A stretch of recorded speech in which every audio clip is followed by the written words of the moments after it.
আসসালামু আলাইকুম, সবাইকে স্বাগতম। আজকে আমি আয়কর রিটার্ন সম্পর্কিত কিছু অভিজ্ঞতা আপনাদের সাথে শেয়ার করব। সেটা হলো আয়কর ফাইল তৈরি করতে গিয়ে দেখা যায় অনেক সময় আমাদের ক্লায়েন্টরা তাদের আয়ের যে বিষয়টা আছে সেই ডিক্লারেশনটা দিতে তারা ভয় পান এবং তাদের সম্পদের ডিক্লারেশন দিতে ভয় পান। অনেক সময় আমাদেরকে ক্লায়েন্ট জিজ্ঞেস করে থাকেন, সেটা হলো যে আমি সম্পদ দেখালে সম্পদের উপর আমাকে ট্যাক্স দিতে হবে কিনা। মূলত এখানে আইন আমাদেরকে যা বলে সেটা হলো আপনার সম্পদ যদি 4 কোটি টাকা উপরে হয় সেক্ষেত্রে আপনাকে 10% সারচার্জ দিতে হবে, আর যদি 4 কোটি টাকা বা তার নিচে হয় সেক্ষেত্রে আপনাকে ট্যাক্স দিতে হবে না।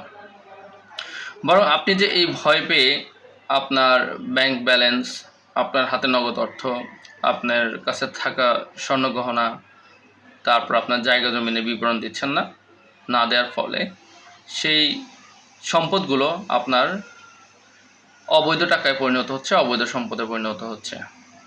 সুতরাং আপনাদের সচেতনতার জন্য আমার এই পোস্ট। মূলত ট্যাক্স কিসের উপর দিতে হয়? ট্যাক্স দিতে হবে যে আপনি যে অর্থ বছরের উপর ট্যাক্স ফাইল তৈরি করছেন সে অর্থ বছর আপনি যে পরিমাণ আয় করবেন সেই আয় থেকে আপনাকে ট্যাক্স দিতে হবে। হ্যাঁ, আপনি যদি কোনো প্রকার সম্পদ থেকে আয় করে থাকেন তাহলে সেই আয়ের উপর আপনাকে ট্যাক্স দিতে হবে। ধরুন আপনার একটা বাড়ি আছে, বাড়ি থেকে আপনি বাসা ভাড়া পান, তাহলে সে ভাড়ার উপর আপনাকে ট্যাক্স দিতে হবে।